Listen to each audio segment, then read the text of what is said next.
I've had a lot of really hard times and some tragedies and struggled along the way. I made all of the classic girl with daddy issue mistakes. Like I was promiscuous in high school. I would have been addicted. I probably would have been a prostitute. I'd probably be dead. From surviving abuse to running 6 Ironmans and building successful companies, Angela Gill Nelms discovered your personal badass isn't something you achieve. It's something you're brave enough to become.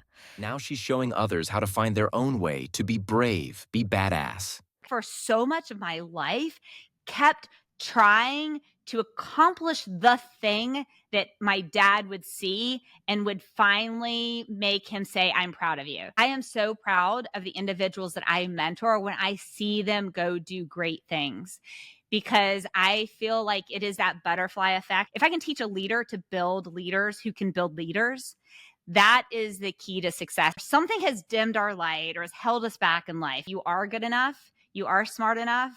You can do great things. You just keep doing them and don't quit. You only live once. I will repeat that. You only live once. You really need to make it count. Well, thank you, Michael, first for having me here. This is really exciting for me.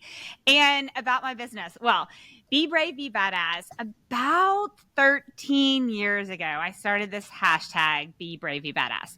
And really what it means is that I believe every single individual, we all have our own personal badass. And what that is it's our own personal best. And so whatever my best is and whatever Michael's best is, that's our own personal badass.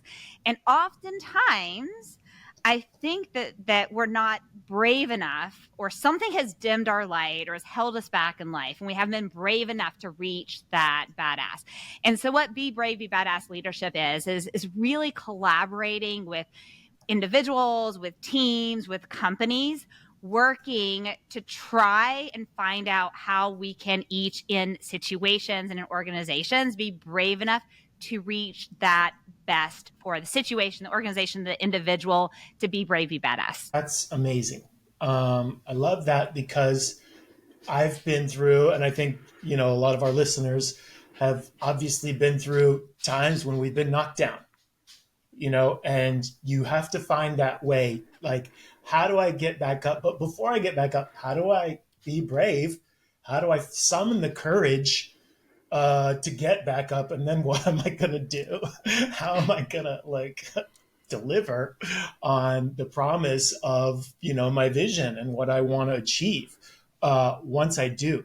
So assume I'm somebody coming to you for the first time, Angela, like how will you help me if I'm knocked down and I don't know my way forward and I don't know how to be brave? How do you help? Well, first off, kudos for coming and asking for help. That often is the hardest part, right?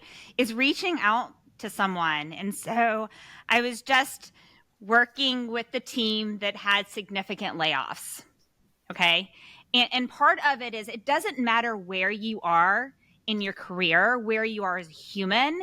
When someone suddenly says to you, you no longer have this position, you no longer have this opportunity, or you were in this RFP and guess what? We didn't select you. There's something about the human spirit that just immediately feels, and I don't know, I'm going to maybe pull a little Brene Brown. The stories we start telling ourselves in our head is we are not good enough.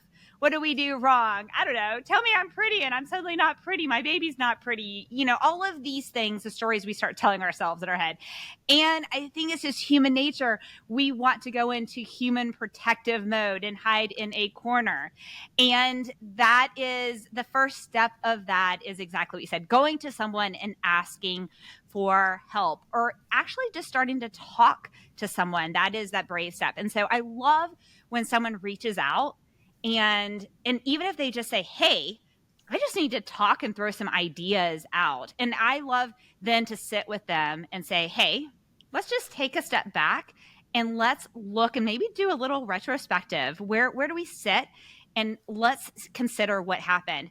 And oftentimes when you try and take a step back and you look at the situation you're at, and then as an individual, look at the skill sets that we have. So if we look at a situation where this individual, a friend of mine that was recently laid off, okay, this individual actually is so amazing.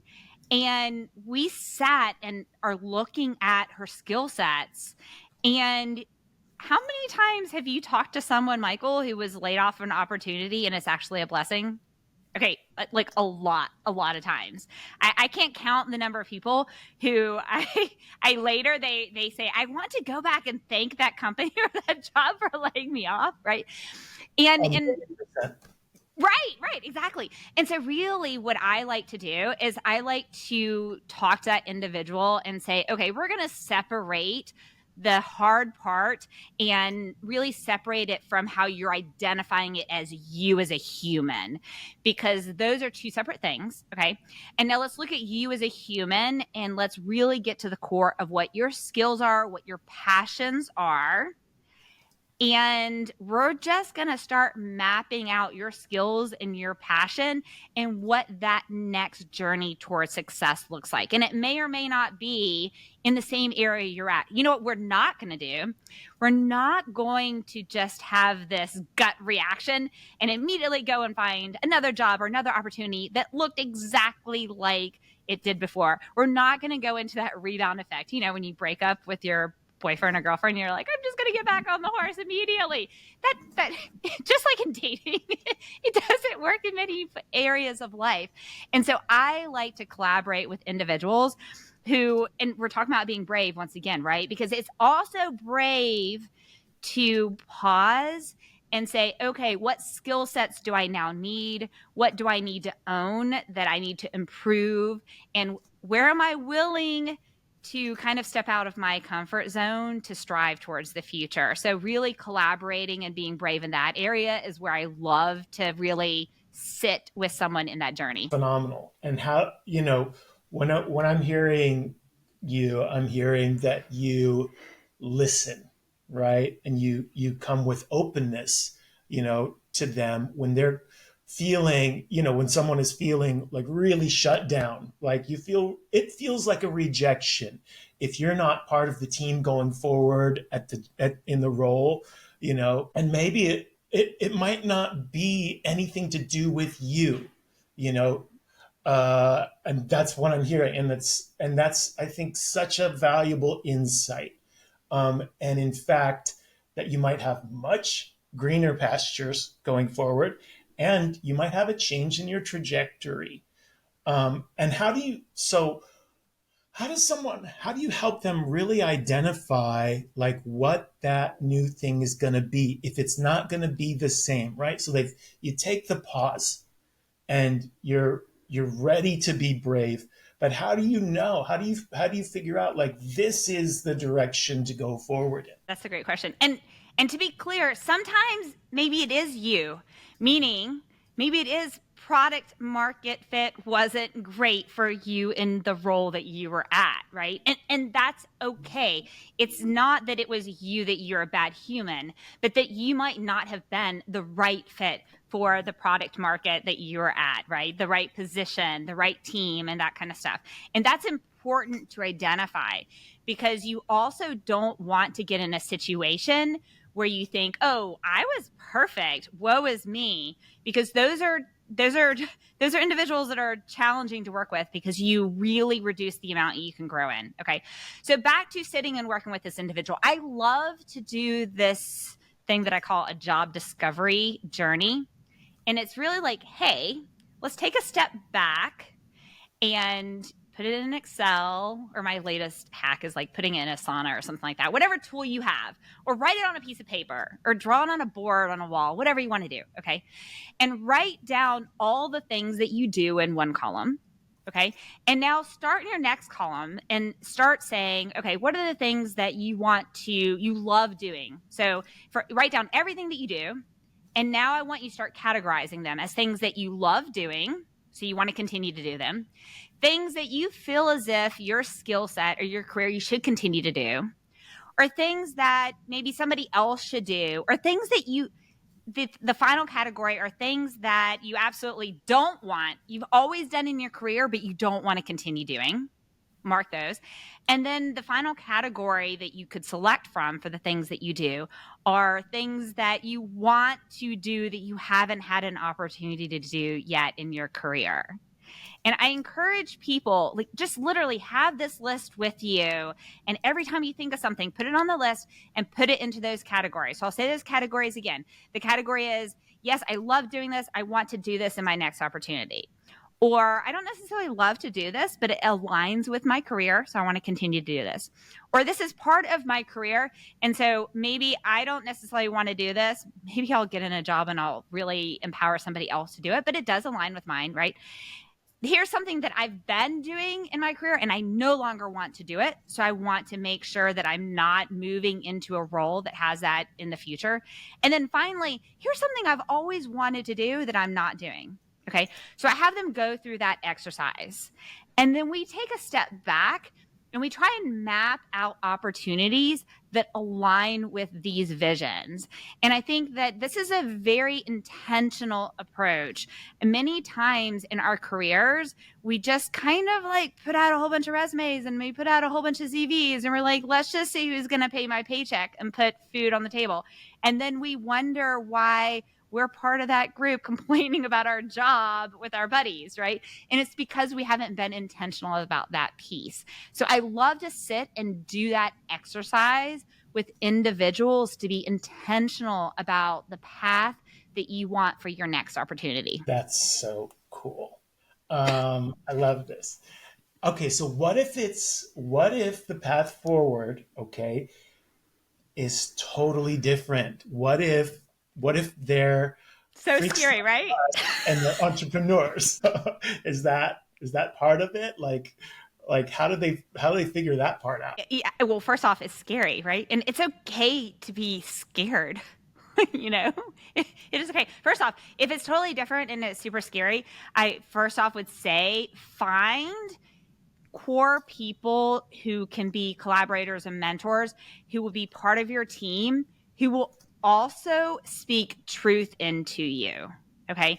So if it's in a completely different area, I just strongly recommend that you don't find the naysayers, right? There are plenty of people that will tell you things are impossible. Okay. I'm not suggesting that you do that.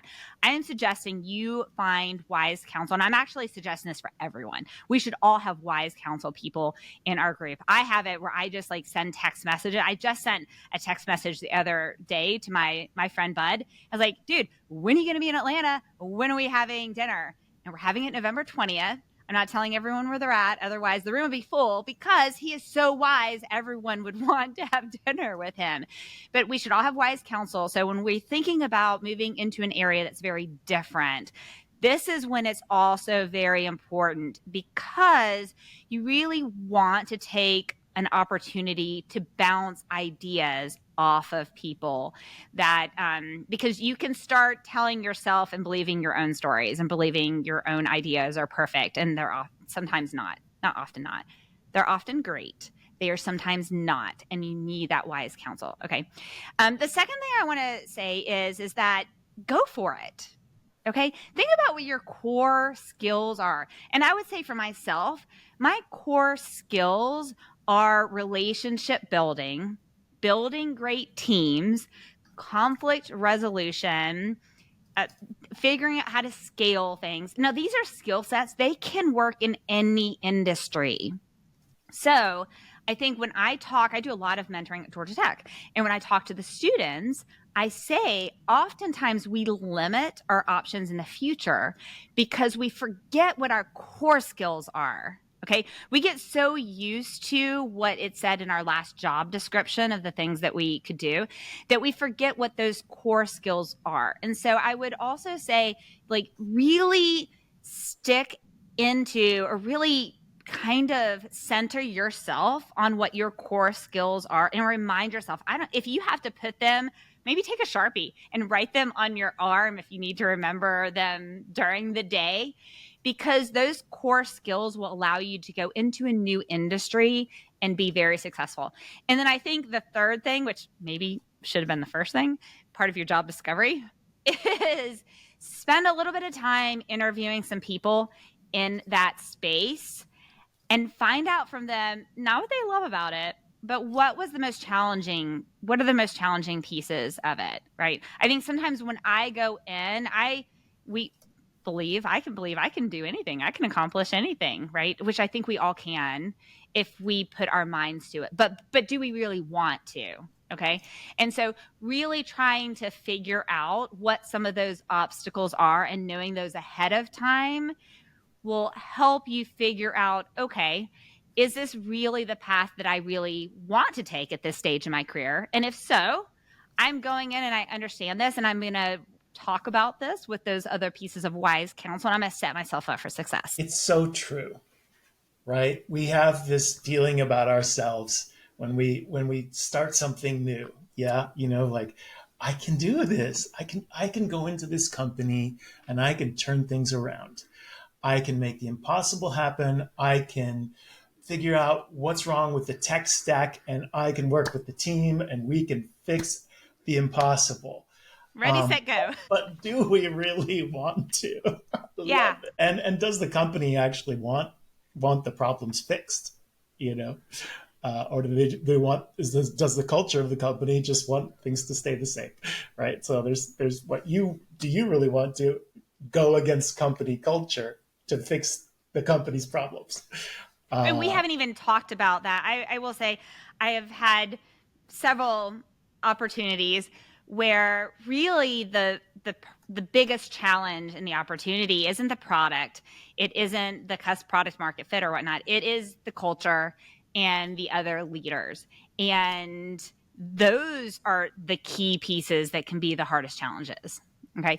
And if those do not align with who you are as a human being, then you can go to work and you can accomplish some amazing things. But if at the end of the day, you come home and over the dinner table, you are so exhausted and run down because you have spent so much emotional energy fighting poor leaders or toxic leaders or a toxic culture, trust me, it is not worth it. You only live once.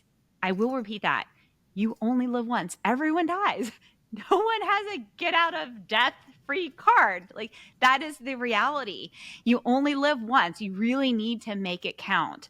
And so I really encourage you, if for anyone listening to this, if you're in a toxic environment and a toxic culture and you're coming home at the end of the day and so much of your overload is that cognitive overload from the emotional drain of it, I encourage you to find an opportunity where you can collaborate with a healthy team because it makes everything 8 million times better. And how can they achieve that, right? So if someone is stuck in a role, whether they're the CEO or whether they're product manager or an engineer or wherever they are in the team, and if they really feel like they're coming home and they're venting, from the emotional overload, how can they get out of that? Like, how do you help them with this? This is a really tough problem, and I think it is tough. So many people can relate. Yeah. It is tough. I've experienced it way too many times in my career myself because it is tough and we all have bills to pay and it's not super easy to just hop and go to another company because also the grass is not always greener on the other side. And the adage that a single drop of vinegar spoils the milk is a true adage. And so I think there are a couple of things. One thing is really how much you're going to center your needs and your focus on yourself. So it starts with you. I know one of the things that I've really worked on this past summer is getting back to mindful meditation, getting back to my own form of spirituality. I've been focusing more on my health. I'm approaching 50 and my thyroid just decided it didn't want to work anymore. I don't understand why. I didn't tell it to go on vacation. It took unlimited PTO without my permission. And so I now have had to bring in additional resources since it took unlimited PTO and it's not coming back. And so, but I needed to do those sorts of things to focus on myself first, right? And so one of the things that I noticed as well is that when I come into a mindset as well, into an environment that has some toxicity into it, when I'm more calm, when I have slept well, when I am not indulging in addictions like alcohol and stuff like that. So I've slept well. I'm doing my mindfulness. I'm trying to get out in nature and I am taking care of myself. Then I handle toxic environments with a completely different mindset. And I come in listening more, offering more patience. I also smile more.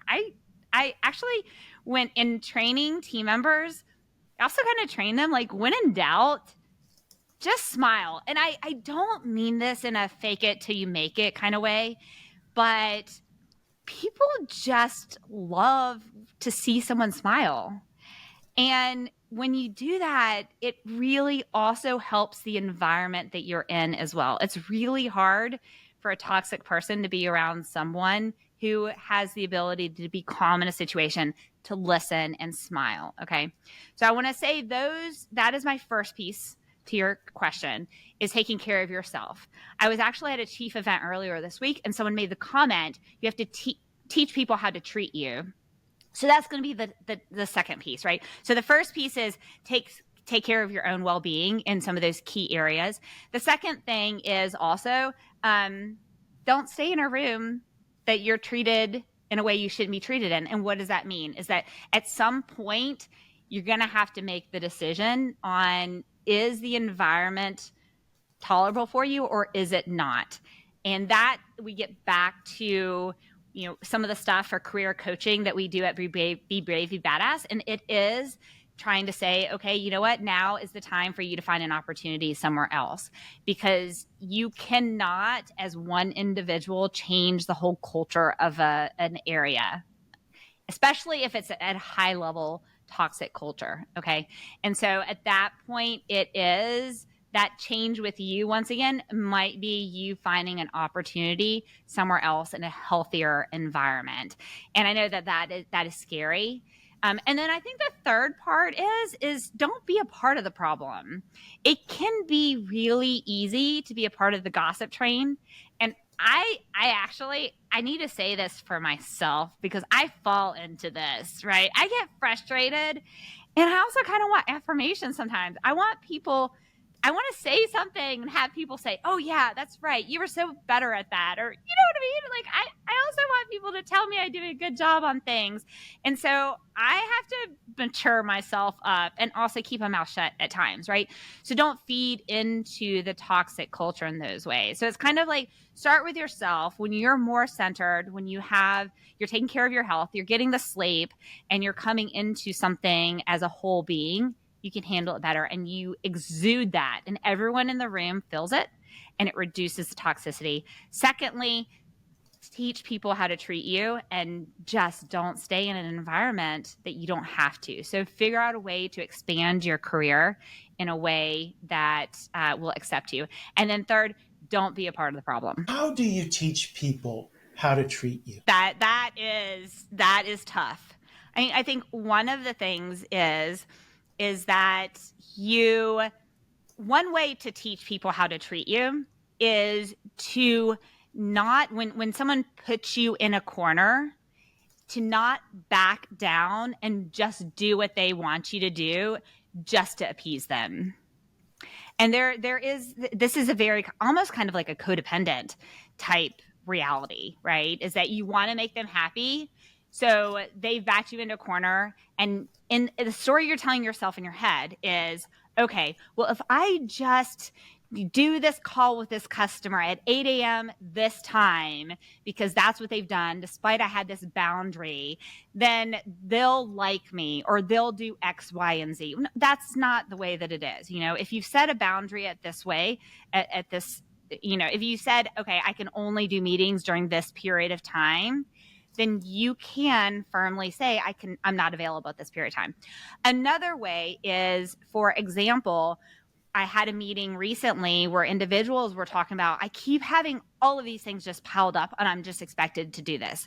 Well, one thing that you can do is instead of, and they had this fear, if I start saying no to things, I'm going to look incompetent, especially if I'm a female and I start saying no to things and I'm at a higher level. And the guys aren't being asked to do this level of work. Why am I being asked to? But if I say no, I'm going to look like a female, incompetent. Once again, the stories we tell ourselves in the head. I'm not saying that this female was going to look this way, but that's the way that she felt, right? And so I said to her, I said, okay, instead, what you can say is, I only have so many yeses I can say yes to. So here's all the things we're asking. If I say yes to this, it means I now have to say no to these other things. Are we all okay with that? Because I'm not going to say yes to both. So we're going to choose this way. And I think that's one of the things of laying it out and saying, I'm only going to do this. And we're going to agree now together that we're good with this, but I'm not going to back down on this and just agree to make you happy in some of these ways. Another way is I had a coworker that I worked with who loved to just interrupt me in front of customers and shut me up in front of customers. And for a while, I was like really blood boiling furious about it. And so I thought, Angela, you are the relationship person. You need to fix this. I took him out to lunch and I just said, this is not acceptable. Like, absolutely not. I'm not going to interrupt you and cut you off in this way. And I can't tolerate you doing the exact same thing to me. You know, aside from the fact the customer noticed and it really stood out and it portrayed poorly of our company, that doesn't matter. And one of the reasons when I thought about that particular situation, I also thought of myself as a female executive leader. I also have to think about other people that he could do this to as well, that maybe would be afraid to speak up. And so really thinking about the fact that you should not be afraid to speak up, but do it in a respectful way. So what I didn't do is I didn't in that meeting cause a scene. I didn't in that instance, I went to him first. I didn't go to his boss first. I didn't, do all of these things. I went to him first. And I was willing that if that didn't rectify the situation, I was willing to take it further. But I really thought about, okay, how can I try and start building a relationship with this individual and use that as the path to try and advocate for myself in a healthy way? Instead of just saying, darn it, let me talk right now, which would have been fun, but. Or just cutting them off completely. Pressing mute on Zoom. No, I'm kidding. Oh, you were speaking? Oh, I wasn't done. Sorry. I didn't notice that. No, I'm kidding. So I love this way of doing direct feedback, right? So you went to the person first and you had that open, honest conversation away from in a neutral territory, right? Let's go away from our offices. Let's go to a cafe or a restaurant. We're going to have lunch together. We're out in the wild. By the way, here's something that's really important to me that I really feel like I need to talk to you about because it's happened more than once. And I can't have this happen. We've got to figure out a better way together. And, I'm thinking you just don't interrupt me. We'll help. We'll make it work for me. But what's it like for you? Let me hear what it's like for you too, so that we can sort this out together because we are forming a team right now. We're solving things together. I want to, I want to also circle back to the thing you were talking about, like with setting the boundaries of time and how many yes tickets you have during the day, right? So somebody's in a situation where there's a meeting. So I'll pose this as a question to you, right? So let's suppose you're someone and you pride yourself on being the person who shows up. You're the diligent one. You work in a house of monkeys, and people don't do what they say. But you're the diligent one. I love this example. Sorry, I can totally see this. Carry on. This is great. You're the one who shows up for meetings, right? And you start your day early and you're working. And so your boss your direct manager and has created these meetings which are long past the end of your day because you started working at 6 a.m. Maybe your direct manager started working at 11 a.m. or sometime later. So they're happy to schedule a late afternoon meeting every day to just go over, hey, what did we do, team? And since you're the one who shows up, you show up and you're so tired and nobody else shows up, right? And your boss takes that as the opportunity to yell at you. This sounds like a totally hypothetical thing. Did Doesn't sound Michael, like did a friend share this with you? a friend. So, like, and it's so frustrating. So tell me, just, I know you said it, but help me understand. Like, what do you do on that ground level? Like, how do you set that boundary with your direct manager? Hey, this is the end of my day. This is past the end of my day. I can't have this meeting. By the way, nobody else shows up for it, and you're just going to take this as an opportunity to yell at me anyway. So this is not good for anyone. How do you have this? How do you make this happen? And the boss is like not your friend. So how do you do this? Yeah. Well, I think your friend needs a new boss. So I'm just throwing that out there. Yeah, well, a couple of things. One, it is a one-on-one, and it is one. What I like to say is, I have a challenge that I'd like to collaborate with you on. And a challenge that I have is, I really need to set myself and the team up for the greatest level of success.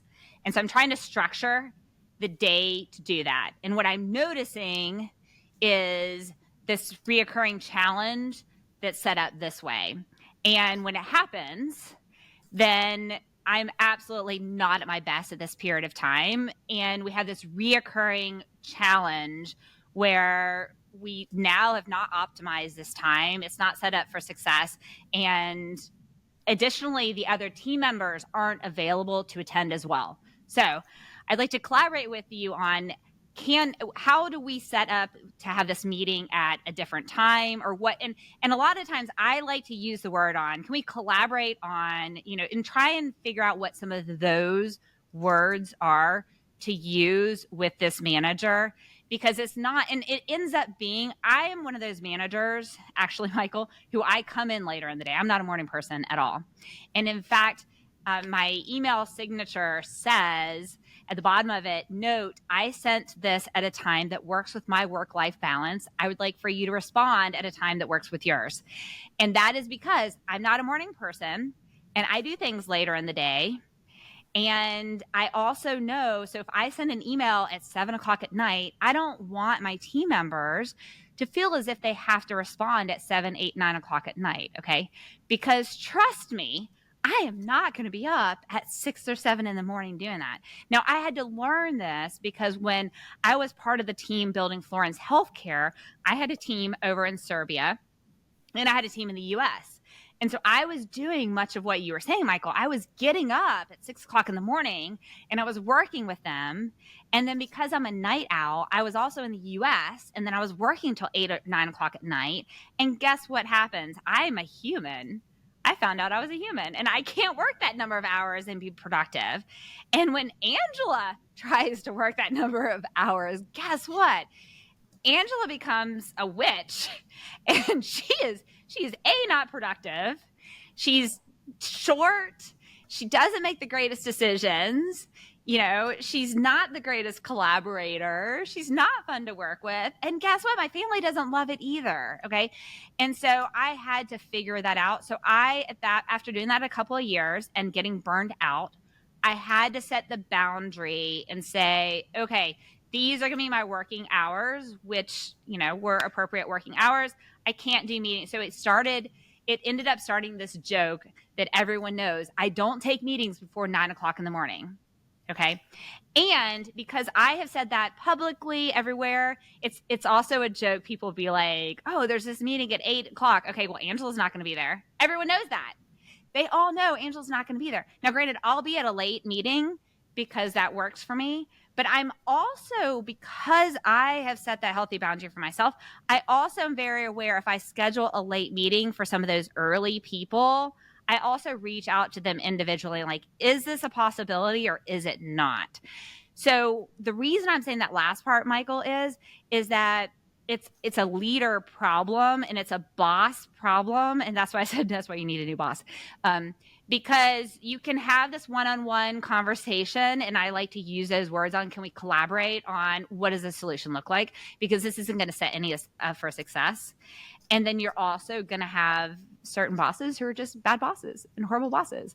And my solution to that type of thing is to find an opportunity to find a better boss, because a horrible boss is just a recipe for a horrible career. You need a better one. So be brave, be badass. The solution to the bad boss is to be a badass and get your badass out of there and on to the next Yes, exactly. Nice.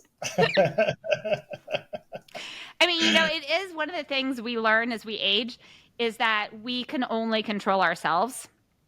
And as much as I would like to think that we can make a positive impact on the people around us, and we can try to teach them how to treat us.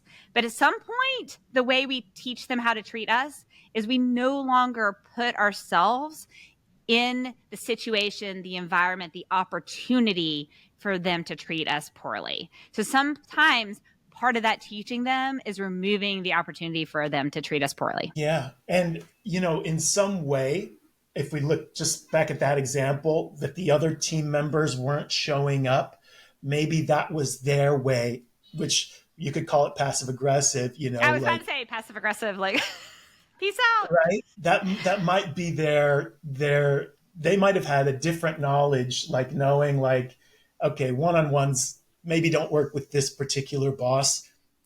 They just don't show up. And that's cool, because then that boss is going to yell at the one person who does show up. Yeah. Definitely not a healthy situation at all to be in, for sure. Yep. For sure. When we were talking about going and doing the one-on-one with that individual, the situation that I was talking about, I thought there was something else I wanted to add to it. Oh, I know what it was. Is the other thing that, when I was talking about the individual who's talking over me, is another tip that I found that's really helpful for me is realizing that most people are genuinely good people, and they actually don't even realize some of these things. And so I find it helpful to go into conversations with the assumption of positive intent and the assumption that this individual is just like super excited because I cut people off too. And now I recognize when I do it, and I'm like, and I'll try and say, oh, I'm so sorry, I didn't mean to cut you off, because I'm like, oh my gosh, I hate when someone cuts me off. And here I just did the exact same thing. And so one of the communication or the conflict resolution skills that I love to use is to remember and assume positive intent and say, I absolutely know this is not what you're intending to do at all. And the silly voice that's happening in my head when it happens is telling me all of these other things. And I know it sounds crazy, and I'm trying to remind us it is crazy, but can we walk through this so we can figure out how to, once again, collaborate well together so we can really crush this partnership and utilize some of those tools? Because when you use those words, they're immediately not on the defense. What we don't want to do is have your boss or your partner, whoever you're working with, your colleague on a defense as if they've done something wrong. Because quite frankly, a lot of times at the core, they haven't. It's just that you have to figure out how to work well together. Totally. Because if you come in there with that positive intent, as you said, that's where people can be open. On the contrast side, if somebody were to go into that direct feedback conversation saying, you do this, you do this, you do this, which is maybe what's happening in our minds, but give them the benefit of the doubt, right? This can work in any direct feedback situation, whether it's with your coworker or at work, or with a customer, a client, or with at family situations, friends. assuming that positive intent is such a gracious way to enter the conversation and allow them and allow yourself also to feel to achieve the success that you want out of that. I'm curious, how did you get started in this, Angela? How did you know this was your calling, and that part of why you're here on this planet is to help people navigate these tough times? Into it, right? I really just time after time started collaborating with people and then got asked to come into, I think probably the biggest pivot for me was when I was part of the team building Florence, and I had the opportunity to do a lot of talks at Georgia Tech in career, and started mentoring. And I did this one career day for master's students in biomedical engineering. And afterwards, and Florence was small, and we had one internship available. And so I get this message from a master's in bio ID program. And I said, okay, well, come interview. They got the internship. And then I had 5 more reach out. And I said, well, this is great. I would love to have you, but we already, filled our one position. And they said, we'll come, all 5 of them were like, we'll come work this summer for free. We just want to work on your team and learn from you. And I think that was, and I was like, why? And they started sharing these things. They wanted to learn some of these skills. And then as we continued to grow Florence, and some of the awards that we started getting were for team culture, white glove customer service. And I got the opportunity to help team members who were really struggling in one department. And I could help them say, wait, let's look at the skills that you have. Okay, never mind.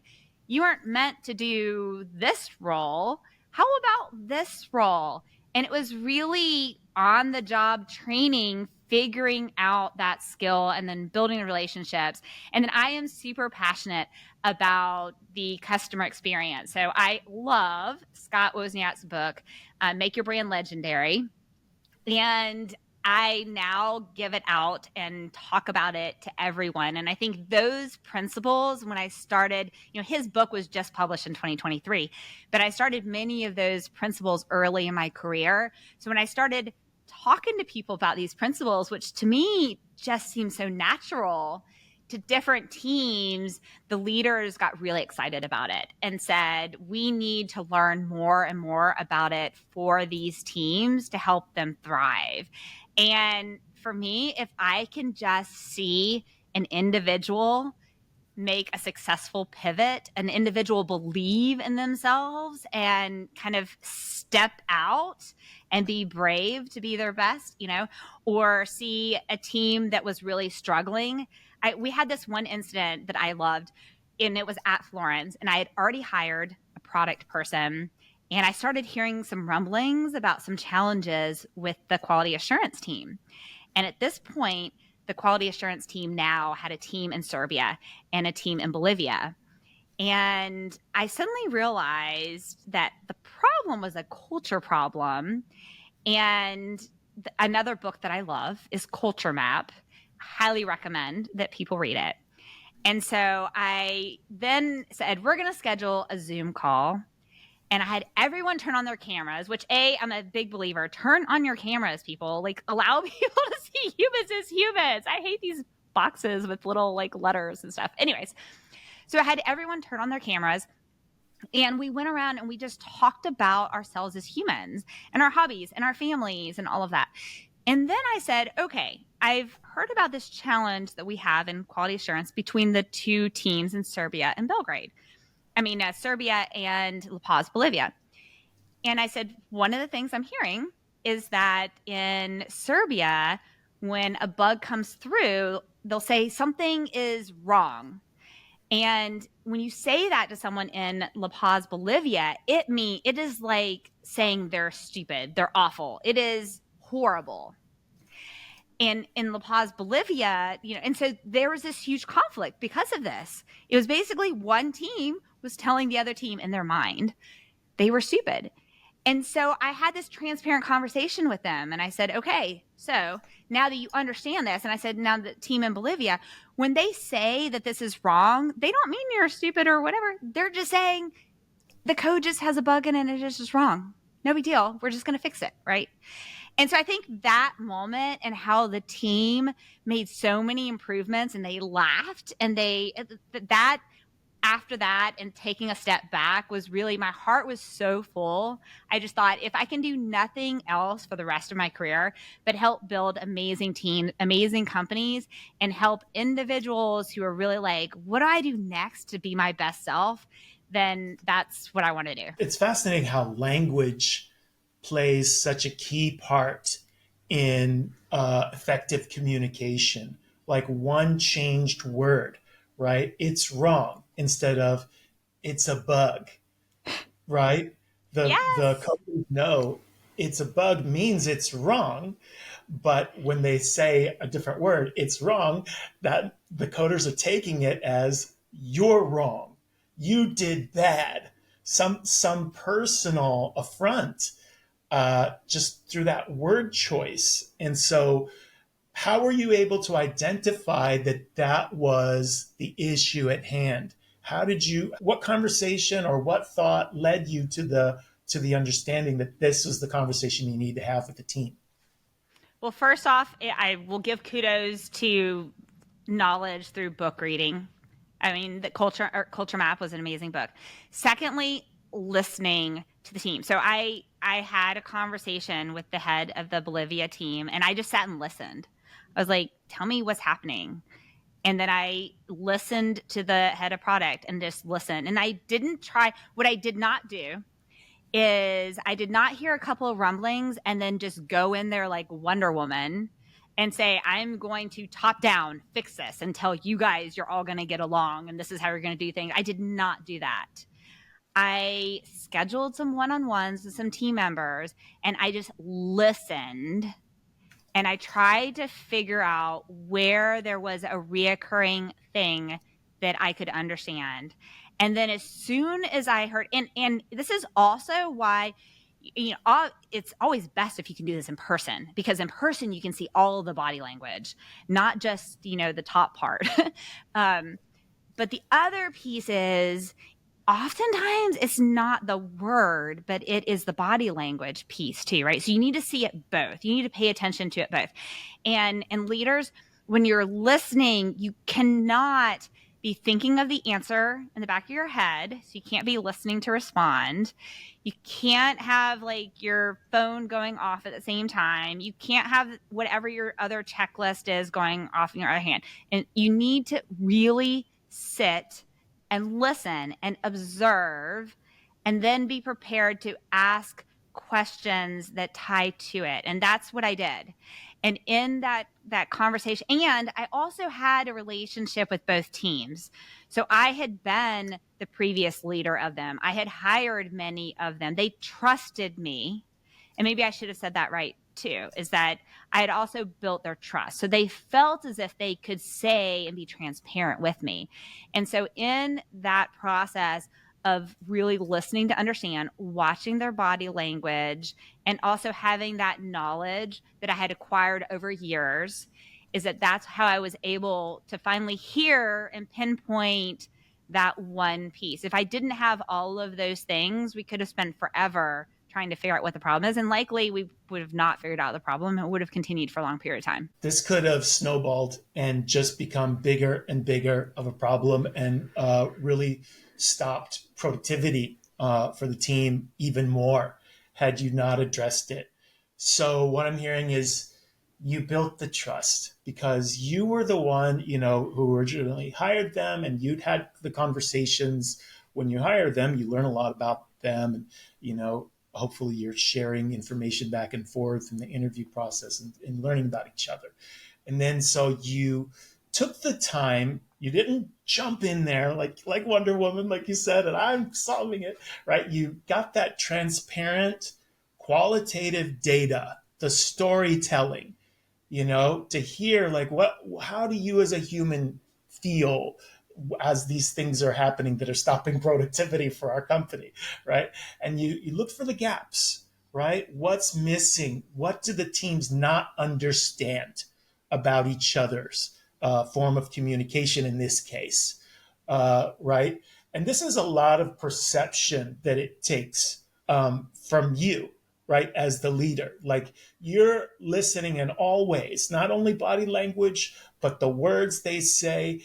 And then what I love you said is you brought everyone together and you exchanged you took a little time for everybody to share a little bit about who they are and their interests, their personal interests and their lives. So now they're all humanizing. You took down those walls because they all had those walls, I'm sure. They're like, oh boy, we're getting in a conversation. And they're like, some of them are probably loading up with ammunition. I've got a lot to say about Yep. how I've been treated by this other team so badly, right? But you took down the walls. You showed like, hey, this is not a blame session, right away. Let's disperse that. Let's have these talks. And then you were able to wrap it up with, finding that way to communicate. Like this is a way we communicate culturally. And this is the way we receive that culturally. So let's try to move a little bit closer together. Maybe the way you communicate sometimes can be a little more towards what's understandable. Don't say problem, say bugs. And the way you receive it, understand that if they do slip up and say problem, they don't mean it's you personally. And then everybody was happy. I love this success story. What a wonderful, and I see why the teams want to work with you as a coach so that they can start to understand like how they can solve big problems before they snowball. That's amazing. So, what do you feel like is you're working with Georgia Tech, and I know you work with individuals and companies. What is the biggest lever for your business that gets people to know about you? Like, how do they find out if they don't know to search for you online? How would they know to look for you in the first place? And It's how do people really find? right now it's word of mouth. And so, yes, you can find me by www.angelagillnelms.com. And so, yes, I mostly is referrals from different companies or different organizations or through networks of Georgia Tech or people that I've worked with is how I find that. I am, as you mentioned, I also run a mental wellness podcast. And so I do get some referrals through the podcast. I am actually about to start because why shouldn't we be a little bit busier? I'm actually going to start a second podcast that is going to be all based on leadership. It's going to be Brave Hearts, Brave Minds, Badass Leaders. So I'm about to start that. The first guest of the podcast will be Scott Wozniak, the author of Make Your Brand Legendary. He did. And Ann Chow, who just wrote her book, Lead Bigger, is going to be the second guest on it. So I am very excited about that. It will be for my brand new podcast studio that is being built right now. So I'm very excited about that. So I Ooh. do have those in the works, and I would be happy to share the links to all of that with you to share with your guests. Absolutely. Yeah. So in this podcast, Entrepreneur in Action, so we talk about the 4 F's, right? So we always start with your business, and then we talk about, so that's finance, and then we talk about fitness, family, and fun. So let's talk about fitness. Because as entrepreneurs, we sit at our desks. How do you keep your energy? How do you keep your body in good shape as we're, doing our work at computers? Oh my gosh, that is such a great question. Oh my gosh. Well, and I told you that my thyroid went on an unlimited PTO and it decided not to come back, right? So so I used to race Ironman races, and then I had some foot surgeries which were not due to that. They were due to bad genes, thanks to my dad and his genes that he passed on to me. And so sadly, with all of that, I had to take time off of that. But so I'm a horrible fitness person right now, which is awful. But the good news is that I'm about to move back into my house that's being remodeled right now with my own exercise room. I'm about to get back on the Peloton, And I believe my name on the Peloton is Be Brave, Be Badass. So I think you can follow me with Be Brave, Be Badass on the Peloton. So I'm about to get back on my hydro and the Peloton. I firmly believe in fitness. And as I've mentioned, my biggest thing, I think what I do right now is mindfulness and getting back into yoga. So I believe in the, goodness gracious, I don't have my phone here. The app, the better, no, not it. What is the mindfulness app that I have so many meditation minutes with it? Oh my gosh, why is it not pulling up? I just did my meditation this morning. This is hysterical. Why is it not pulling up what I just did this morning? But anyways, Is it Calm? I use Calm or Brain FM. it is neither one of those, and I think it is. This is gonna crack me up.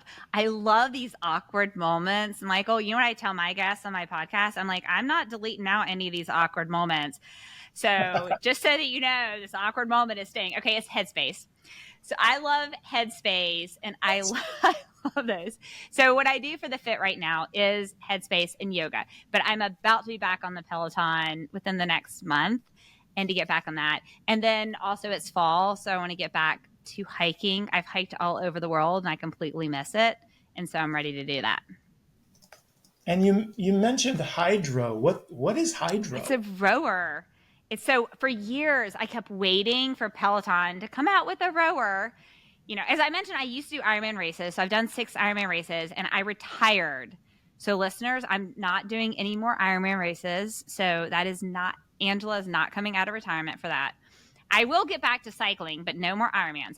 But I wanted a rower, so I kept trying to wish Peloton, and they had all these things where they were going to do a rower, and then they didn't.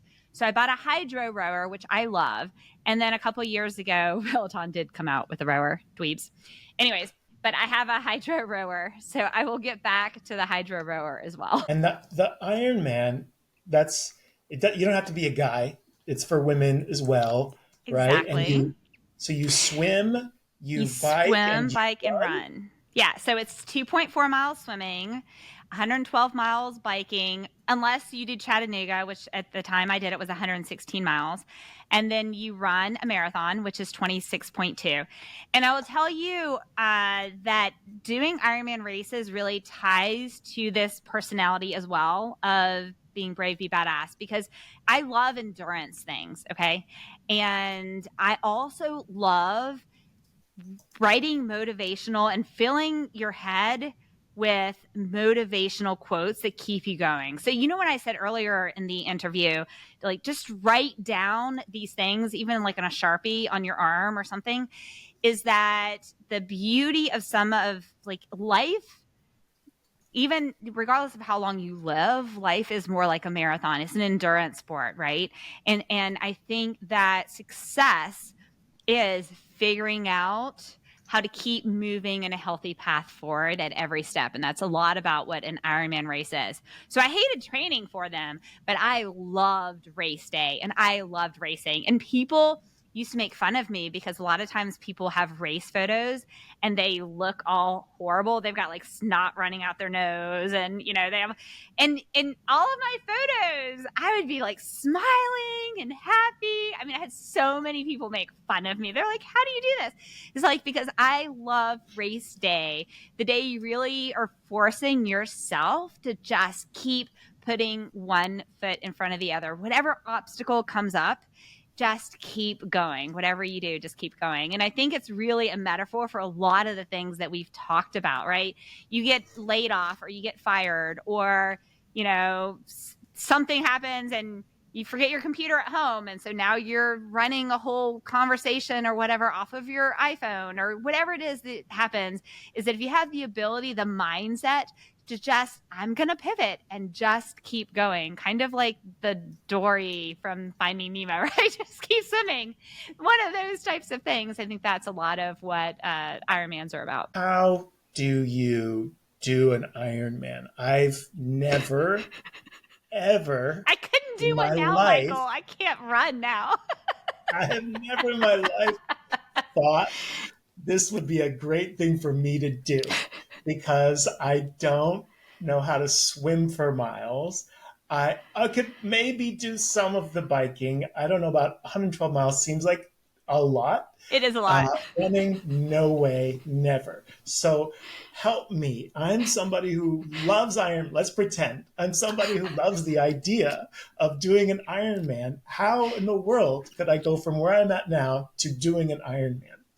You really literally start just like you've heard couch to 5K. It is exactly that. I'll tell you how I started. Actually, when I was in high school, in order to get my Air Force scholarship, I had to letter in something. Okay. And I graduated from Griffin High and had all these athletes. The only thing I could letter in as a really non athletic white girl was cross country. All you had to do in cross country, Michael, was you just had to not quit and finish running, and you lettered. And I always came in last. I was the worst, but I lettered. Okay. And so I hated running then. Okay. Fast forward many, many years, one of my best friends loved to run, and I just wanted to spend more time with her. So I was just like, okay, fine, I'll start running. Now, in my first year, my first run with her was one of those mud runs, and it was a 5K mud run. And I only did it to spend time with her. That's it. And I told you, I'm a relationship person. I love human beings. I love getting to know humans as humans. I love relationships. And so I started the whole thing just as a relationship to spend time with my best friend. So I did this 5K. Okay. And then she convinced me, oh, you should do the Peachtree Road Race 10K. Fine. Same year, I did a 10K. And then I started thinking, well, I mean, you're going to do a 10K, you should do half marathon. So then I registered for the half marathon. And what you should not do if you're a competitive person like me is you should never register for a half anything, because people are going to say to you, Angela, when are you going to do the whole thing? I mean, that is the worst ever, right? Because for a competitive person like me, I was just like, oh my goodness. So I registered for a full marathon, of course. And then when I did the Medtronic marathon is the first full marathon. And so I did all of that my first year. Okay. Well, then I suddenly thought, you know what, if I'm going to do this and spend this extra time doing something, I want to do it for a cause. And I'm a big believer in when I do work for charities, I want to do a work for charity that I know exactly what the money is going towards and exactly what the mission is going for. So my nonprofit, like, we are very particular. Every dime, we scrunch every single dime, all the volunteers, all of that, because I'm very passionate about that. Okay. So this is hysterical. So I'm like sitting on a couch, Michael, and I'm like pulling up different things I could do and do for a charity. And I find Challenged Athletes Foundation. And I find they have this race called Escape from Alcatraz in California. And it's all the other races are already full for stuff. And I'm like, okay, I'll do it. Okay, let me tell you what this is. This is not an Ironman, but I think maybe it's like an it's a shorter distance triathlon. So now I'm like, oh, I used to like to swim when I was a kid, and maybe I could bike. I already know I can run. This is my mind, right? Clearly delusional. And so I'm like, maybe I could do this, right? But it's for a great cause. So Challenge Athletes Foundation, I mean, these are individuals who now have running legs and stuff. They are truly those brave, badass people who say, I'm not letting anything stop me. I'm going to overcome any obstacle. And I loved that. So I'm like, I'm going to support them. I'm going to sign up for this race and I'm going to raise money. Okay, I had no idea. People are terrified to do this race because it's out in San Francisco and they take you on this boat and you have to jump off right by Alcatraz and you have to swim in this brackish water where they say there are sharks back to, and you have to wear a wetsuit. I had no idea people were terrified of it. Okay. But I'd signed up for it and I go to Podium Multisports and I tell them, oh yeah, I signed up for this triathlon. And they're like, you did what?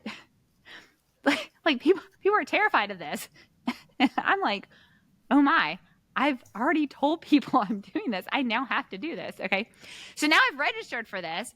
And now I tell one of my coworkers I registered for this. And he says, oh, you should do a half Ironman.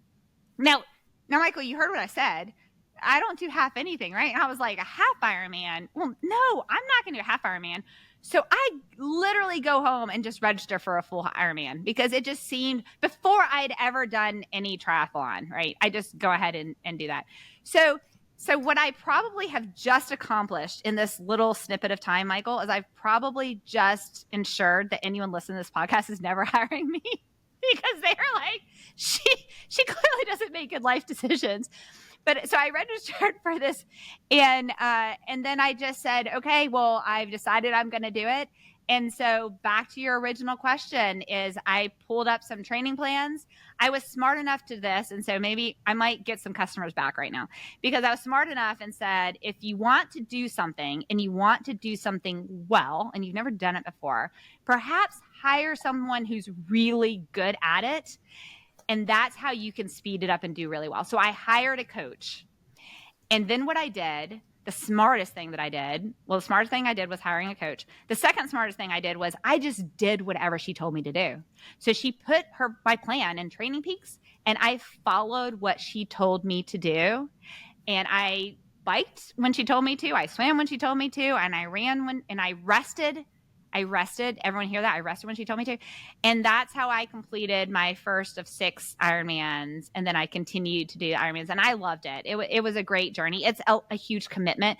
The only reason I wouldn't do it now is that I just really feel like God has put me on this planet to do a lot of other things.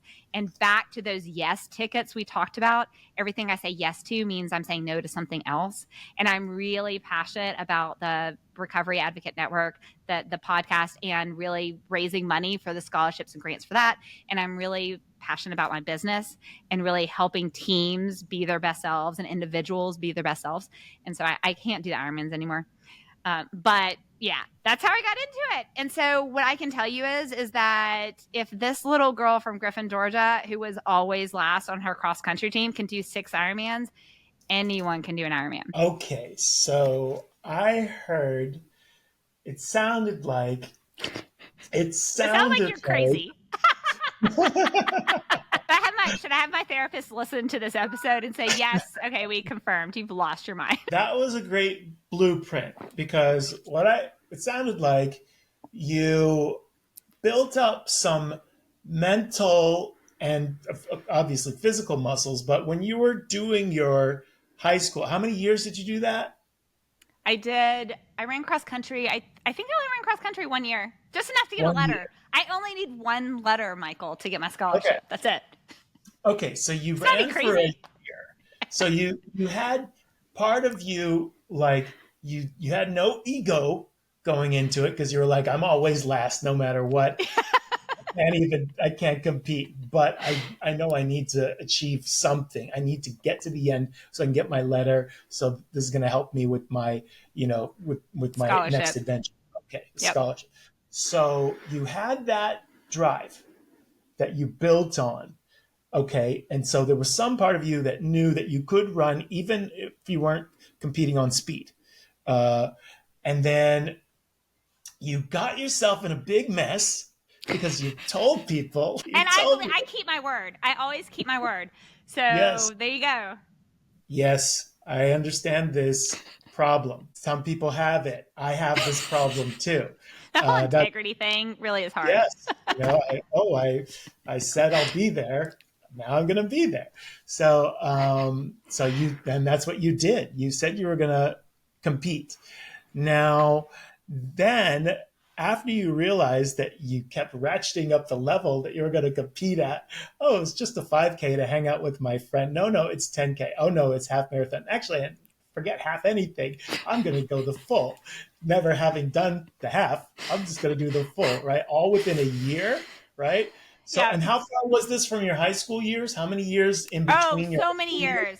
Let's see. I graduated high school in 93.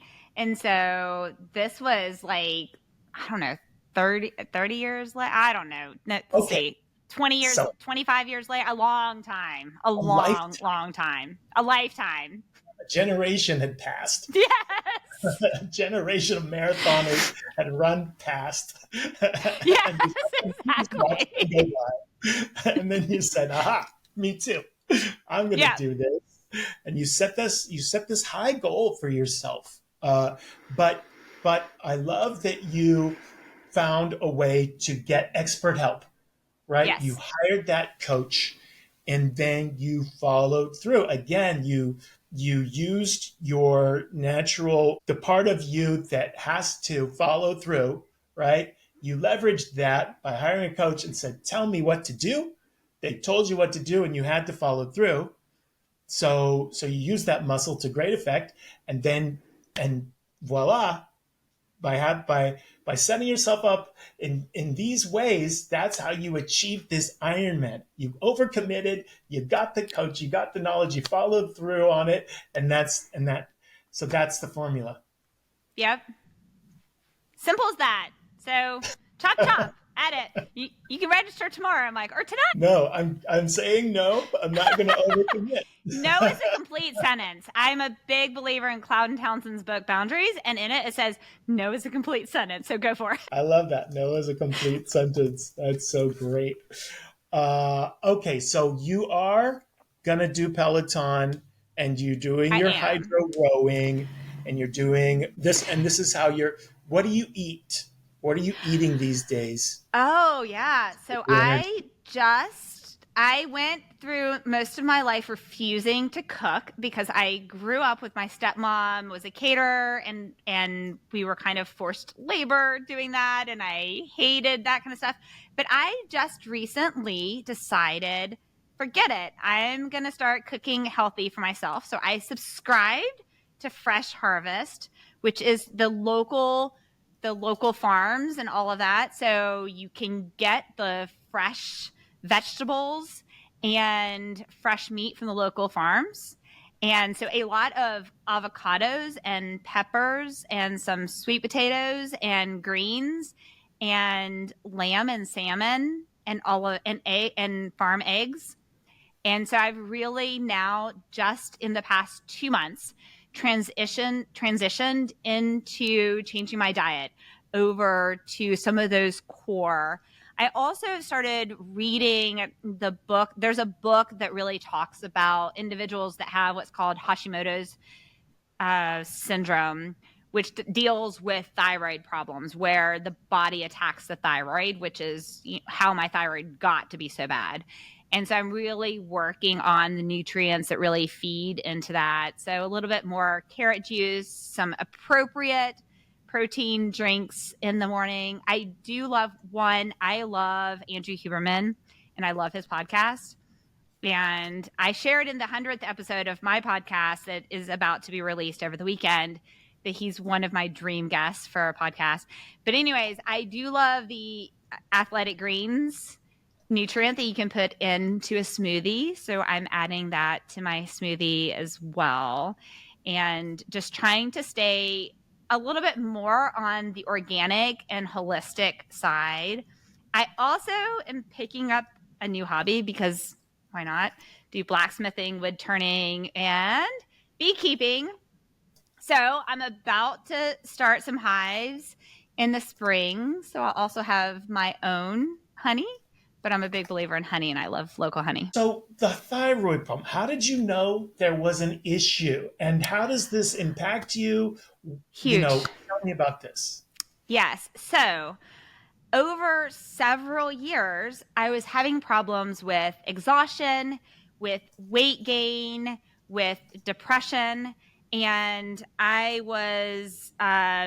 went to, when I was living in California, I went to the doctor, a primary care physician out there, and they just run just like the regular gamut of tests. And they're just like, oh, no, you're fine. And I was just like, I am not fine. Like, this is not fine.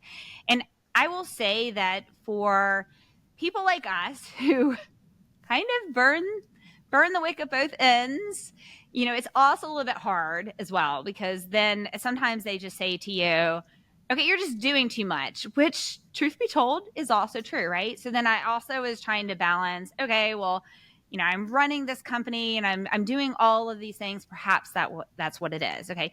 But it had gotten to a point, Michael, where I would sleep 12 hours a day, and I gained, 30 pounds.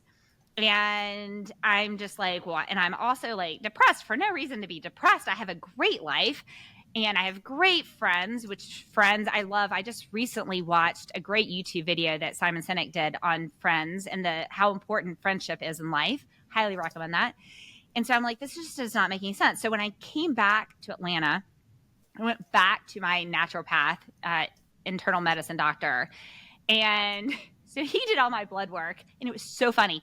I go in and I sit down, and he said, okay, look, if I didn't know what your symptoms were, after seeing because they did everything, because after seeing your blood work, I would say, how is this human getting out of bed every day? It was so bad. And of course, I was getting out of bed because I'm the person who just randomly decides that I'm going to register for an Ironman and I'm going to do it come hell or high water, right? And so he also literally wrote on a piece of paper, go on vacation and do these things because we can practice what we preach, right? And so that was it. I mean, I just literally was so past the point of, and I was talking to one of my dear friends who had thyroid cancer when she was younger, and so now doesn't have a thyroid at all. And I'm on almost as much thyroid medicine now as what she is. And I feel great now. I mean, I feel like night and day. You know, I'm not having to take any depression. And he even said, he was just like, tell your doctor not to increase any depression meds or anything, because I'm pretty confident that is not the problem, that this is exactly what the problem is. And so we went through probably like 4 different iterations of slowly tapering up and doing blood draw and you know, all these different blood draws to finally get to where I'm at now. And now I don't have to sleep, you know, 12, 13, 14 hours. I mean, I had weekends where I was sleeping the entire weekend. And I was just like, this is not a life worth living. Like, this is insane. I have so much that I want to do in the world and just for myself, just to do something fun, you know? And so that was just a huge piece of it. I just knew that deep in me, I was like, this is not natural. And I also kept constantly getting sick. So I was constantly, any flu or anything that came up, I was just like, okay, I'm down for the count. And you can't run companies and you can't do all these other things that you need to do. I had to take time. It was the first time that my podcast, we missed weeks on episodes because I also was like, I'm not Wonder Woman once again. Like, I'm not sure exactly what we're going to do. But I will say the best thing for me was unfortunately, not going to a general practitioner that they're just going to do what insurance will pay. And I unfortunately had to pay out of pocket to go to a doctor and have all the blood work done. But it is a complete game changer. And I just feel like a whole new human and I feel amazing and I'm so happy about it. So you went to the naturopath and your insurance didn't cover it. So you made the investment, you paid out of pocket and they did blood work. So what does that mean? They draw blood from you and then they put you on some sort of, program. Like what did this look like?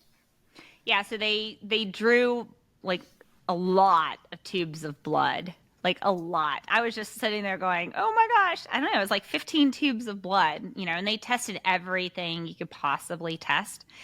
And then I started on a couple of things. One, hey, we're gonna improve your nutrition in these couple of ways, right? And so those are some of the nutrition changes that I made.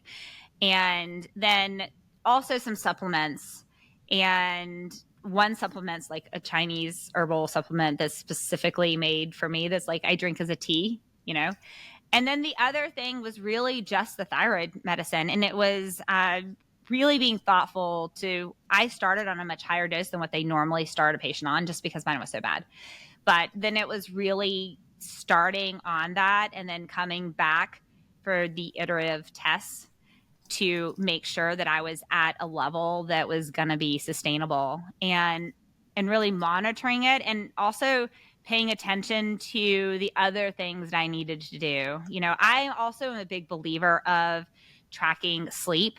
So I use the apps and stuff to track my sleep and monitor that.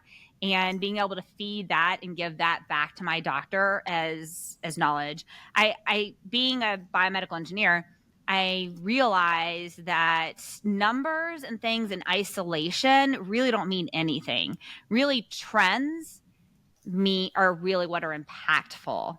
And so also when you're looking at your health and you're looking at improvement, really trying to identify what those trends are over time is really what's important. So really trying to look at and provide the information on what those trends are really mattered. It's so scary to me, the part of your story where you say, I went to the doctor and they ran the tests and they said, there's nothing wrong with you, but you knew there was something wrong.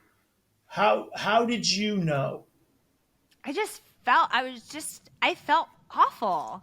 And I'm not a lazy person.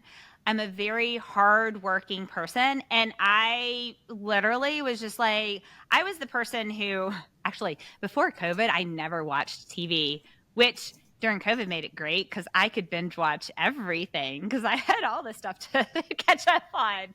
I had all of you guys would have been jealous of me because I had the whole wealth of Netflix to binge on. Some of you guys didn't have as many options as what I did. Just saying. Anyway, so I went from someone who you could not make me sit still. It was impossible to do that. I went from being that human being to the person who I didn't want to leave the house. I actually didn't want to leave my bed. I would sit on my computer on my bed and do stuff there or just sleep all weekend long. And it was really that I was suddenly like, why is almost like my whole personality had changed. And I already shared, Michael, I'm a relationship person. I love humans as humans and people, and I didn't want to connect with people. I didn't want to go out and do anything. I didn't want to hang out with people. And it wasn't that I didn't want to see the people. It just took so much energy. And I found myself constantly saying, I'm so tired. I'm so tired. And at first, it was that I was saying it, but I wasn't even hearing myself say it, right? It just suddenly became a part of my own internal language that I was saying to myself and I wasn't even realizing it. And then it took a friend of mine when I said to her, I mentioned about being sick. And she said, you've been sick like constantly for the past couple years. And I thought, you're right.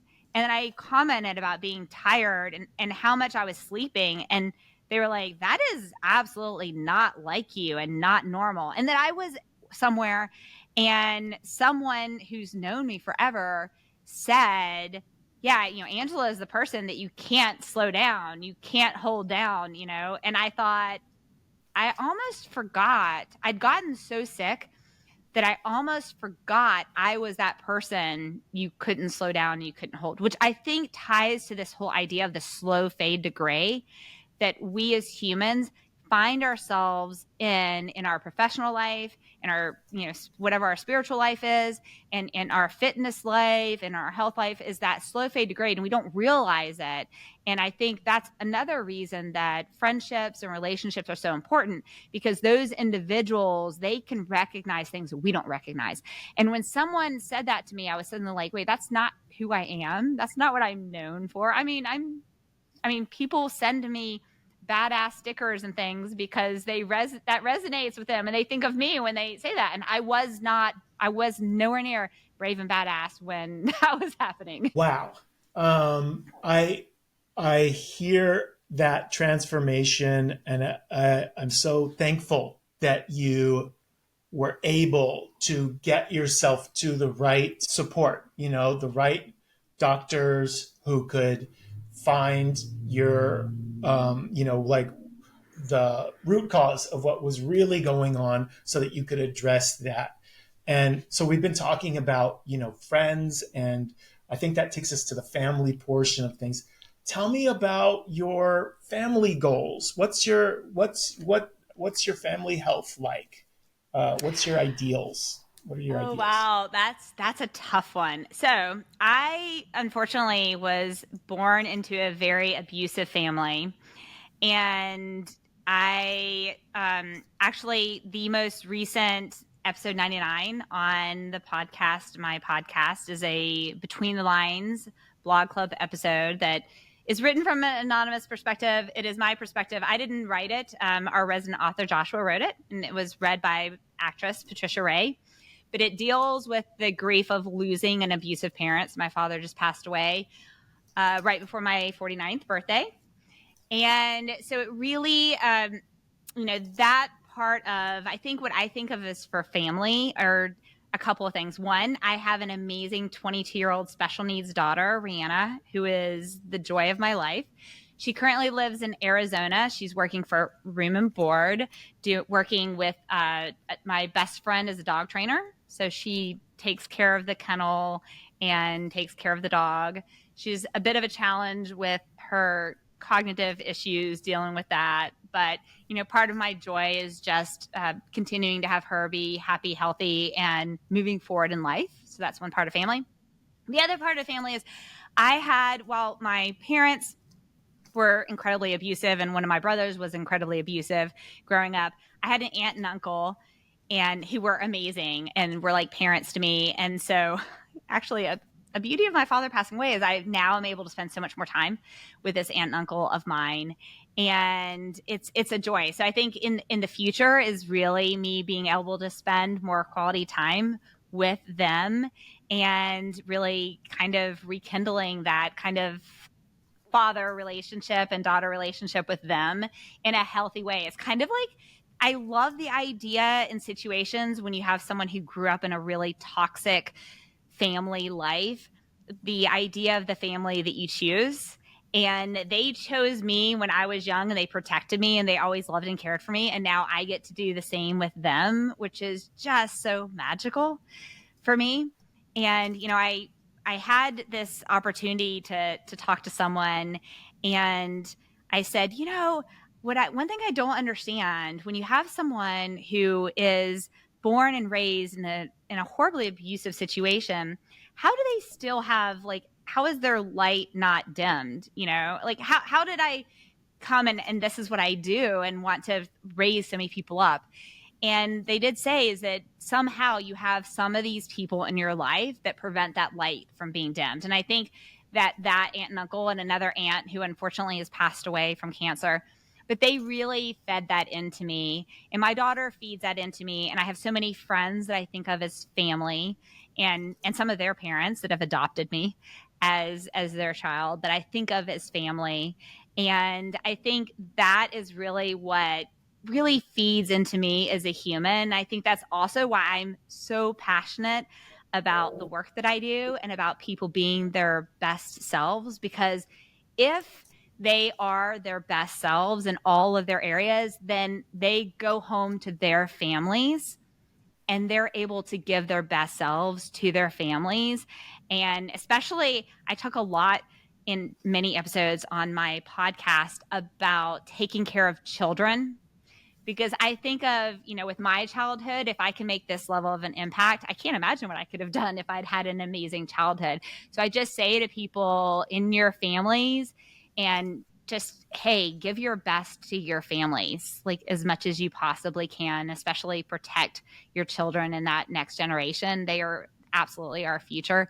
And so the ability to do that is absolutely amazing. So kind of my goal for my future is to spend as much quality time as I can with the aunt and uncle who really loved me from when I was born and being a part of that.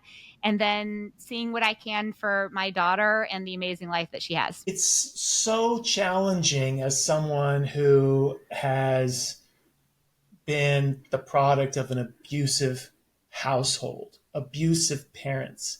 Like, who can relate, right? Most people, they have these stories they want to tell about their parents. Like, I loved my parents. They loved me. We loved each other, and then like, Kumbaya. The white you're picket like, fence. didn't have that. I didn't have that. And I grew up and I could see all the kids that had it because I could see inside their hearts just by looking at them that they had that. And there were so few, especially in the time that we were growing up. because we're about Mm-hmm. the same age. There Yeah. were so few like children of trauma, right? Who either had divorced parents or you could recognizably see that they were abused, right? And it was so rare to see at that time, especially. Things are different now. It's swung a lot, but during the time that we were growing up, and I had that too, Angela. I also had abusive parents, and it sucked. It Yeah. sucked so bad to feel unwanted, to know that you're going to talk to them and what are they going to do this time? Yeah. How did you grow up?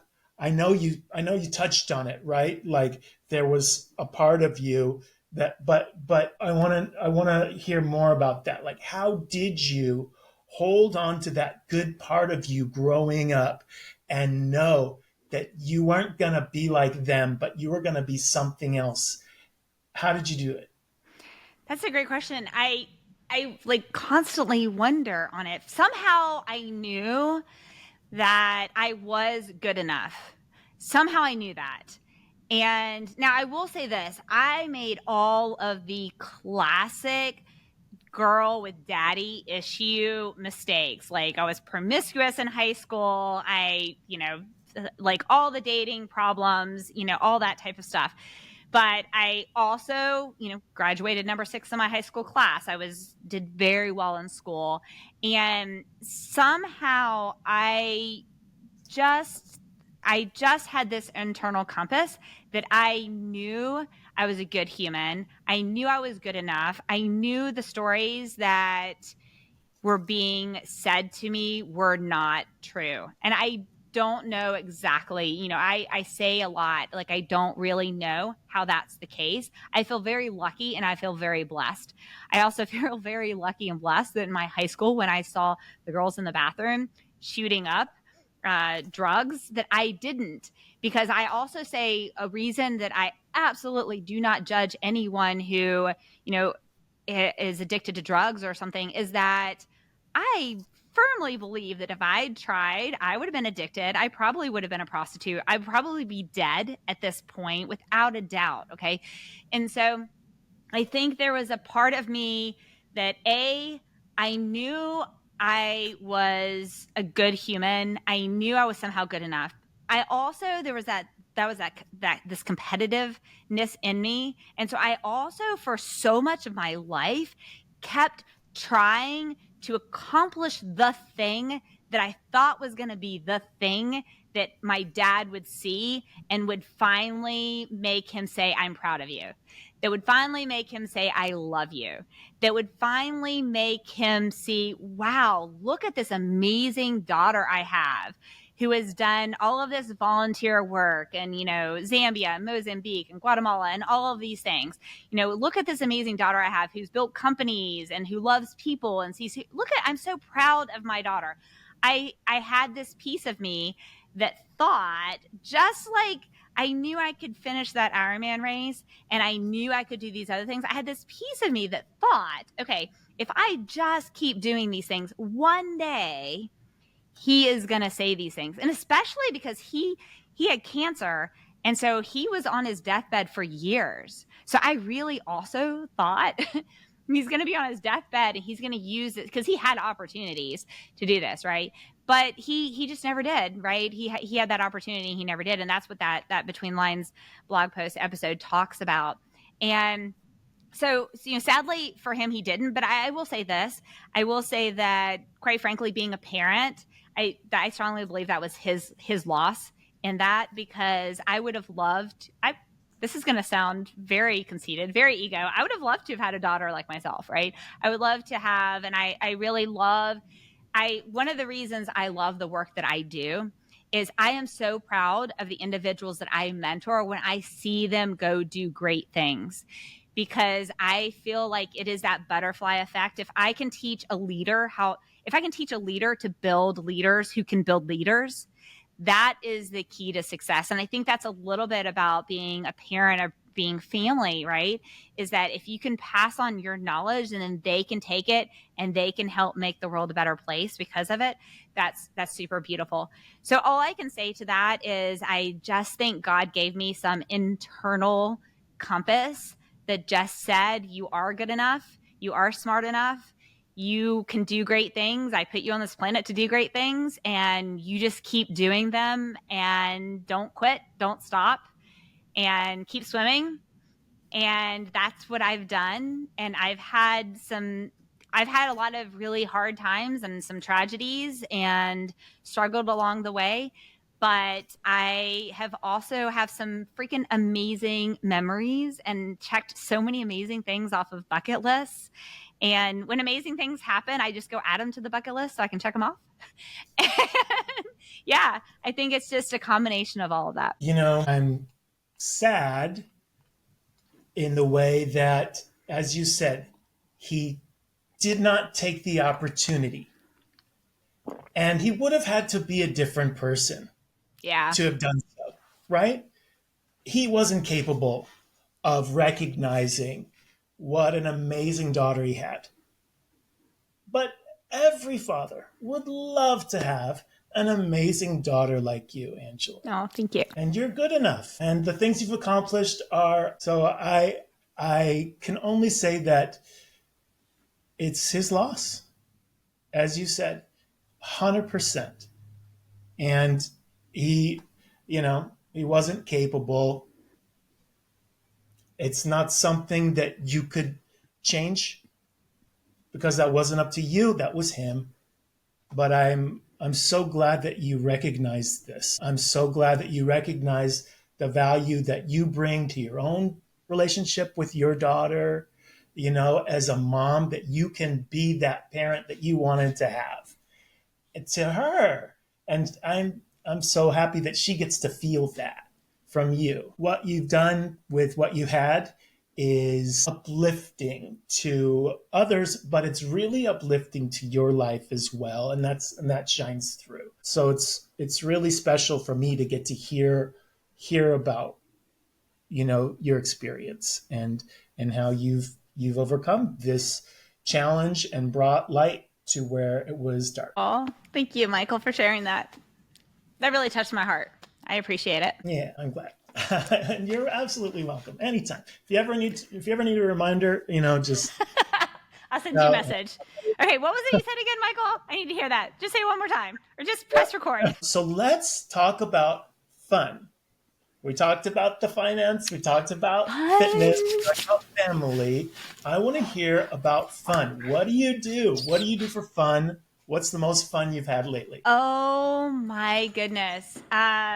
I have so many hobbies. Well, one, I'm super excited to be moving back into my house. So I lived in California for a period of time. Thank goodness I didn't sell my house, and I had renters in there, and they've moved out. So I'm moving back in. And what that means is I had built a wood shop in the part of the garage. So in the wood shop, I will now be finally opening the lathe that I bought. And what that lathe is for wood turning. So I love to blacksmith. I love to wood turn. What's wood turning? I don't know what wood turning is. Gosh, it is so amazing. So it's this huge machine. Well, there are lathes of different sizes, but I like to wood turn bowls and platters and urns and vases and things like, or vases, however you pronounce it. Anyways, things of that. So it's this big machine. And so you have like this big piece of wood and you put it on there and it spins at a speed. And then you take, tools and that are sharp. And then you carve out of this piece of wood and you make beautiful, beautiful things. And one of my dear friends, who is an ex-boyfriend, but he's one of my dear friends, taught me how to. And then I went to John C. Campbell Folk School and took many classes. And it's very therapeutic. And so I bought a lathe before I moved to California. And then where I lived in California, the garage space, it didn't have power or a setup to be able to do it. So it's still in the crate. Is a brand new, robust Tool Sweet 16 lathe that is currently in a pod being driven from Los Altos, California back to Atlanta to go into my shop for me to start making some amazing things. So that is one thing. The other is blacksmithing. And so I will get back to blacksmithing with Goat and Hammer and doing some blacksmithing. The third thing for fun, I did mention, I've been obsessed with honeybees and beekeeping. And so I recently was at a Miraval resort and did several hours a private class on beekeeping. I've joined the Metro Atlanta Beekeeping Association, and I'm working to set up beehives and also to volunteer with Georgia Tech's Urban Bee Project, and very passionate about that. So that is the other thing. I think more than anything lately, though, I love to volunteer and serve. I did just serve, and the past 2 weekends was down in Douglas, Georgia, doing hurricane relief for the recent hurricane. So I just renewed my chainsaw certification so that I could be one of 2 women with the other 5 men using the chainsaw to cut down the trees and remove the trees that had fallen from the hurricane relief, which I love. And I also have muscles and parts of my body that I forgot. I should have put that in the fitness part, Michael. I have muscles and parts of my body that I forgot about. I was just like, oh my gosh, I can barely move. And using this chainsaw at 49 is a lot different than some power tools that I've used in the past. But yeah, I love being able to make anything, and I really love making sustainable things that people use. And I love volunteering and serving. Like I mentioned, I've done a lot of mission trips around the world, but I really love to do the ones where you're building something. Like I did a mission trip in Guatemala where we were building a medical clinic. And so I love to do those types of service work. And then finally, podcast stuff. So I'm starting off my new podcast. I'm about to have a legit podcast studio that we're building in my home that I'm stoked about, because if you saw my little hacked up thing in this rental place that I have right now, it's really hysterical. And the sound quality and light quality is not great, but I'm going to have something that's going to be really awesome soon. So I'm really excited about that. Yeah, it's as in any hobby, especially podcasting, there's so many gadgets. So I love all the gadgets. Learn out about what camera, what holds your mic, what operating system are you? Well, we both use Riverside, and I have a Shure mic, and my friend that's helping me up, he was just sending me what switcher we just got and what lights we're doing. So, oh, wow. Yeah, I like that with the switcher. That's good. Yeah. No, but you mentioned hurricane relief. So that was just now that you were there, just a week ago, right? What just was the past 2 weekends. Yeah, so you were was this Asheville, North Carolina? No, so I went down to Douglas. So Douglas, Georgia was another area that was hit really badly from Hurricane Helene. And so I went this past weekend and the weekend before and spent Saturday, Sunday, both weekends doing relief. And wow, it was hard. It is so hard. And it is, I will tell you, it is a gift to be able to serve. I love being able to serve people and to be able to move trees so that they can now, move their cars out of the garage and be able to go places, and, to walk on a piece of property and it just look unbelievable. And then after 4 hours, many hands do, a lot of work. There would be some of us with chainsaws and then a whole bunch of volunteers just dragging the limbs to the curb. To be able to do that as volunteers, it was so funny. The people that would stop us and how much do you guys charge for this? We're like, we're just volunteers. Here's the crisis number to call.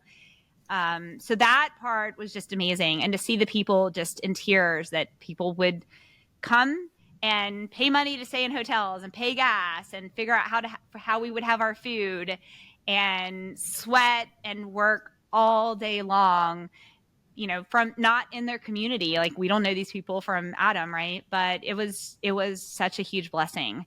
I will say there's also the hard parts of it. The hard parts are the people who submit things that also take advantage of the nonprofits and or the volunteers and stuff. I did have to have one situation where we're on a project and there's a tree and it's like, okay, that tree did not just fall from the hurricane. And and also there's one where we're cleaning a whole bunch of trees on a property, and there's one tree that's really in the back of the property. It's not blocking anything, and we had to just say to the homeowner, okay, like we're not going to take that one away, because it just wears down the chainsaws and the team members, and it prevents us from going to help another individual that really needs the help to be able to move forward in life.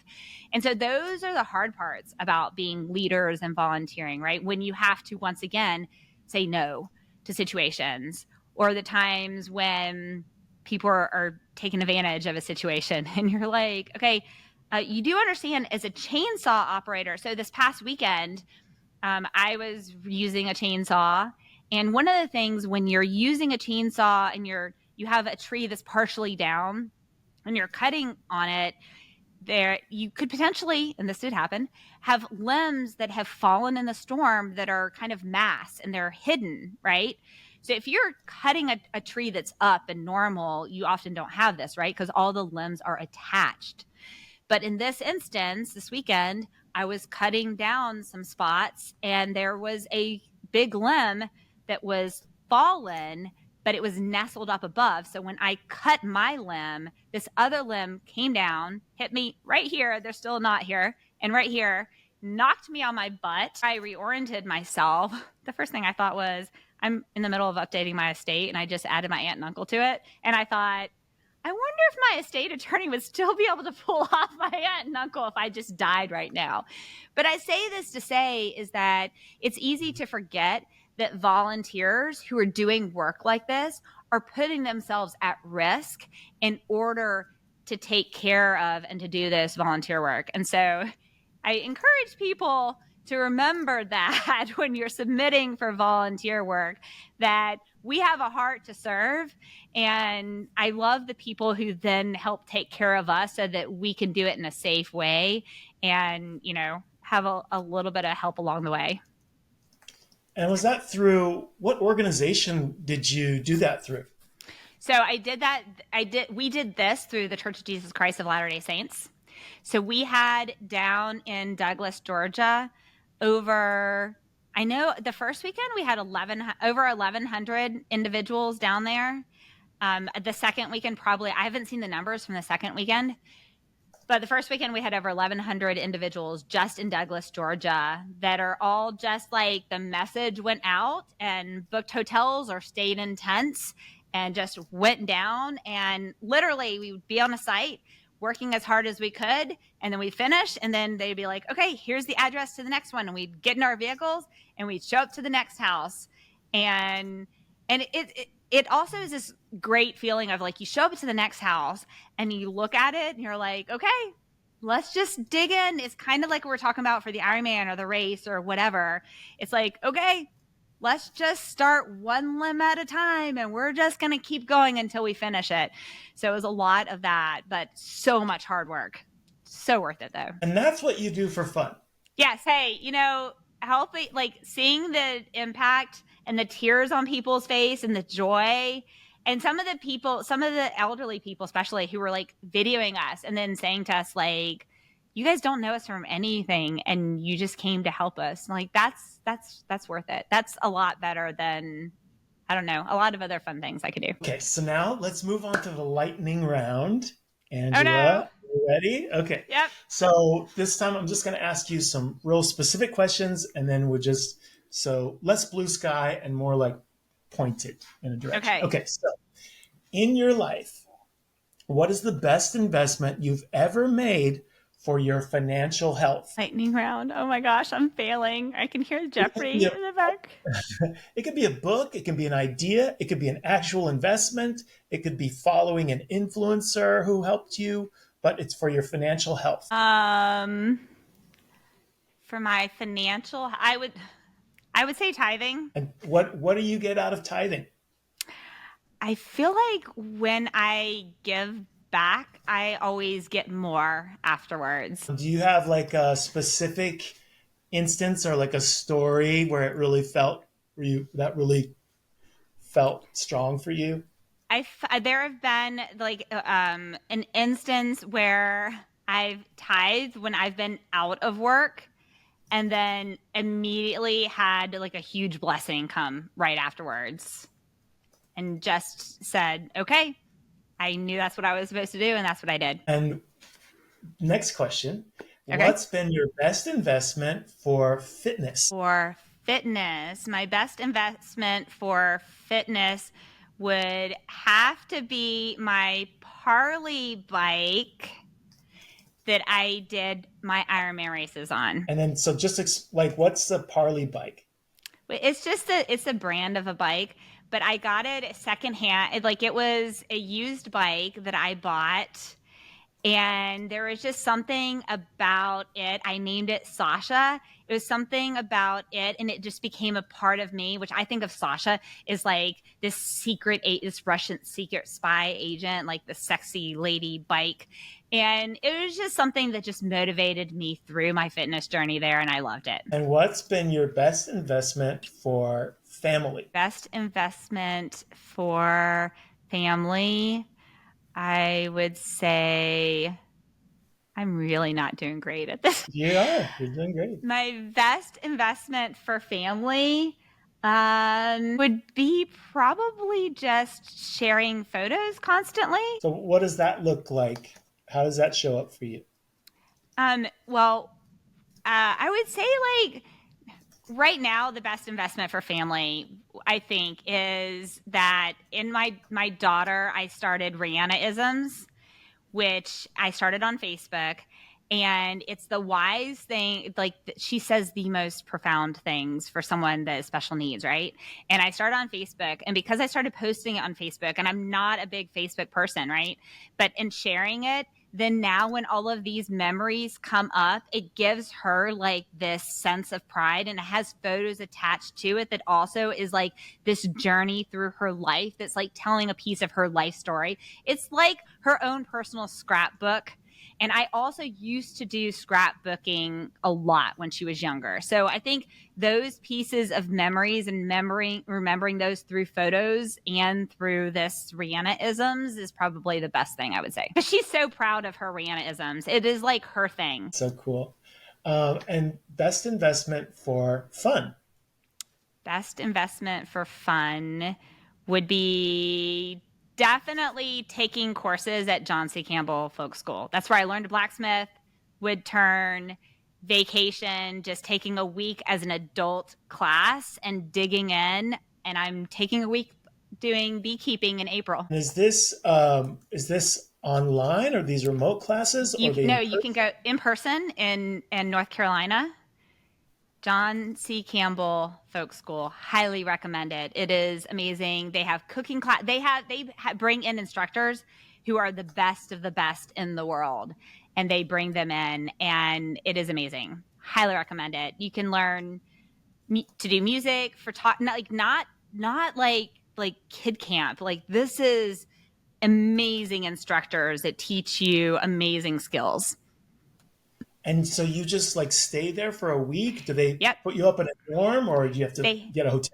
Or They have like little cabins there, so you can stay on campus and do cabins.